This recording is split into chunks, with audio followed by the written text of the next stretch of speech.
प्रश्न नंबर 1 है, देखो क्या कह रहा है प्रश्न संख्या 1।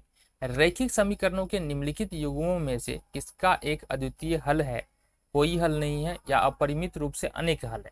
यदि कोई अद्वितीय समाधान है तो इसे क्रॉस गुणन विधि का उपयोग करके खोजें या ज्ञात करना है। देखो यहाँ पर क्या क्वेश्चन क्या कह रहा है, ये बात को लो। प्रश्न हमारा कह रहा है कि जो समीकरण हमको यहाँ पर दिए हुए हैं उन समीकरणों में से क्या कोई ऐसा समीकरण है। सबसे पहले तो हमको बता देना है कि समीकरणों का एक हल है, अनेक हल है या कोई हल नहीं है। अगर एक हल है तो उस स्थिति में हमको वज्र गुणन विधि का प्रयोग करके समीकरण का हल यहां से हमको निकालना पड़ेगा, ये बोला जा रहा है। देखो समीकरण 1 हमारा ये हो गया, समीकरण 2 हमारा ये हो गया। यहां से देखो समीकरण 1 और 2 की तुलना यहां से हम कर ले a1x plus b1y plus c1 तथा यहां से दूसरा कर ले a2x plus b2y plus c2 बराबर 0 से कर ले। तो यहाँ देखो समीकरण 1 की तुलना करेंगे इस वाले से a1x plus b1y plus c1 से बराबर में 0 से करेंगे तो a1 का मान यहाँ पर निकल के आ जाएगा हमारा 1, क्योंकि x के जगह पर x है और a1 के जगह पर क्या है हमारा 1 है। तो यहाँ से a1 का मान कितना निकल के आ जाएगा 1। इसी तरह से b1 का मान देखो y की जगह पर y है और b1 की जगह पर -3 है, तो b1 का मान हो जाएगा -3। और c1 का मान देखो अचर पद यहाँ पर -3 है तो c1 का मान हो जाएगा यहाँ से -3। इसी तरह से यहाँ पर देख लेंगे कि a2 का मान निकलेगा यहाँ से 3, b2 का मान यहाँ से निकलेगा -9 और c2 का मान यहाँ से निकल जाएगा -2। यहाँ से a1 b1 c1 और a2 b2 c2 का मान यहाँ से निकल चुका है। अब अगर a1 बट्टे a2 करते हैं यहाँ से a1 बट्टे a2 तो a1 का मान 1 है, a2 का मान 3 है तो 1/3 निकल के आ रहा है। फिर यहाँ पर करते हैं b1 बट्टे b2, तो यहाँ से देखो यहाँ से b1 का मान -3 है और b2 का मान -9 है। माइनस से माइनस कैल्सियम 3 तिया 9, ये निकल के आ जाएगा 1/3। अब अगर c1 बट्टे c2 का मान देखते हैं तो c1 का मान कितना है -3 है और c2 का मान -2 है, मतलब ये निकल के आ रहा है 3/2। तो यहाँ जो सिचुएशन निकल के आ रहा है हमारा क्या निकल के आ रहा है a1 बट्टे a2 बराबर है b1 बट्टे b2 के, क्योंकि यहाँ भी 1/3 है यहाँ भी 1/3 है, लेकिन ये बराबर नहीं है c1 बट्टे c2 के। अब इस ये वाले सिचुएशन अगर आ जाए तो समीकरण का कोई हल नहीं होता है, मतलब इस समीकरण का कोई हल नहीं है। जब कोई हल है ही नहीं तो हल करने का बात ही नहीं निकलता है। तो चलो जी आगे चलते हैं। दूसरे नंबर का समीकरण देखो, दूसरे नंबर का समीकरण क्या है। दूसरा नंबर का समीकरण यहाँ पर देख लेते हैं। दो समीकरण हमारे पास है, ये समीकरण नंबर 1 मान लेते हैं, इसको समीकरण नंबर 2 मान लेते हैं। तो फिर से वही काम करना है, समीकरण 1 और 2 की तुलना, 1 और 2 की तुलना किससे करेंगे a1x plus b1y plus c1 बराबर 0 तथा a2x plus b2y plus c2 बराबर 0 से करेंगे। तो अब तो समझदार हो गए, बता दो जरा a1 का मान कितना हो जाएगा। देखो बेसिकली a1 का मान जो होता है ना वो x का गुणांक होता है पहले समीकरण में।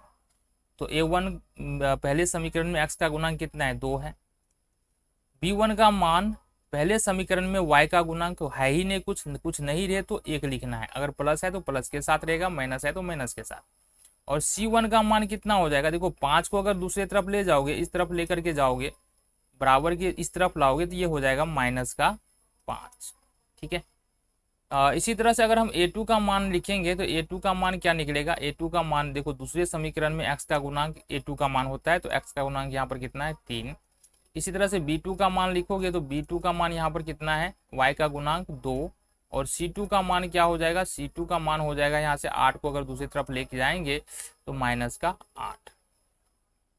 अब अगर हम लिखते हैं a1 बट्टे a2, तो यहाँ देखो a1 का मान 2 है, a2 का मान 3 है, तो 2/3 निकल के आ रहा है।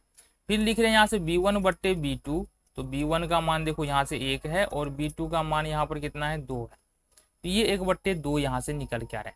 तो a1 बट्टे a2 और b1 बट्टे b2 निकालने के बाद ही यह स्पष्ट हो जा रहा है कि यहाँ जो हमारा मान निकल रहा है a1 बट्टे a2 वो बराबर नहीं है B1 बट्टे B2 के।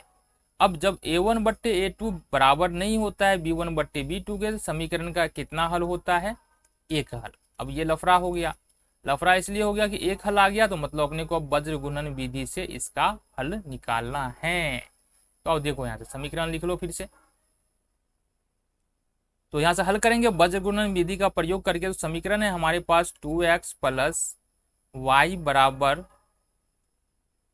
या हम डायरेक्ट लिख रहे हैं ना, देखो समीकरण क्या है हमारे पास? समीकरण है 2x प्लस वाई, और जैसा कि हमने बताया इस 5 को हम इधर ले आएंगे तो ये हो जाएगा माइनस में 5 बराबर में 0।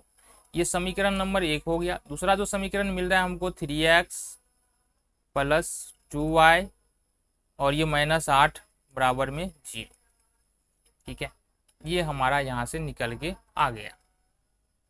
ठीक है, ये निकल के आ गया। चलो जी अब आगे का काम कर लेते हैं। यहाँ से देखिए, अगर हम देखें ना समीकरण 1 और 2 से, यह सीधा सीधी लिख लेते हैं। समीकरण 1 और 2 से क्या करना है हमको? A1 B1 C1 A2 B2 C2 का मान सबसे पहले हमको लिख लेना है। यहाँ से A1 का मान है 2, B1 का मान है 1 और C1 का मान है -5, A2 का मान है 3, B2 का मान है 2 और C2 का मान है यहाँ से -8। ये निकल गया, बहुत बढ़िया।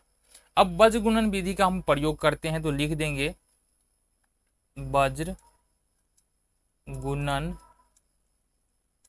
विधि से। इस विधि में क्या करना होता है? हम इस प्रकार से लिखते हैं B1 बट्टे B2 C1 बट्टे C2 A1 बट्टे A2 और इस तरह से B1 बट्टे B2। इस तरह से अरेंज करो। ये जो हमारा पहला वैल्यू होता है ये x यहाँ रखेंगे, दूसरे वाले में y और तीसरे वाले में अपने को 1 लिखना है। कोना कोनी गुना करना है। क्या करना है? कोना कोनी इसमें मल्टीप्लाई करना होता है इस तरह से।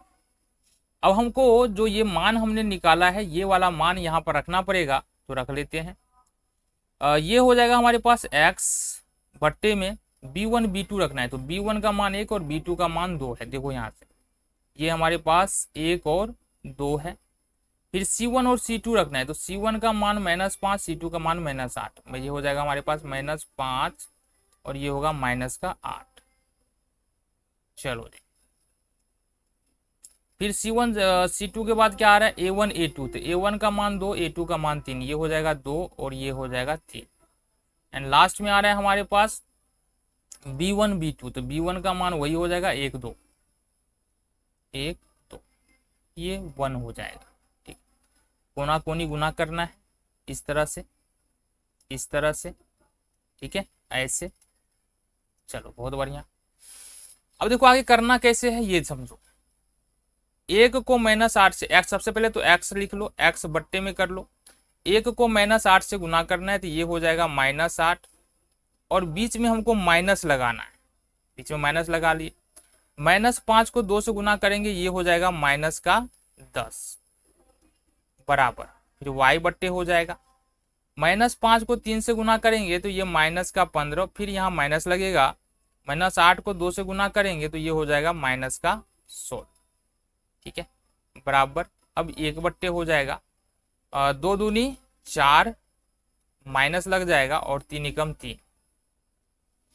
थोड़ा सा सोल्व करो इसको, ये हो जाएगा -8, माइनस और माइनस प्लस हो जाएगा, +10 बराबर y बट्टे 15 और माइनस माइनस प्लस हो जाएगा, +16, -15 +16 बराबर में 1/1, मतलब 1 ही होगा। अब अगर इसको थोड़ा सा सोल्व करते हैं ना, तो ये निकल के आएगा हमारे पास x बट्टे 2 बराबर y बट्टे 1 बराबर 1, ये निकल के आ रहा है। अब अगर हम इसके लिए x को लेकर के सोल्व करें, x बट्टे 2 बराबर 1, तो x का मान कितना निकलेगा हमारा? ठीक, इसके बराबर हमने ये कर दिया, क्योंकि तीनों एक दूसरे के बराबर है ना, तो इसको हमने इसके बराबर कर दिया, तो x बराबर कितना निकलेगा? 2।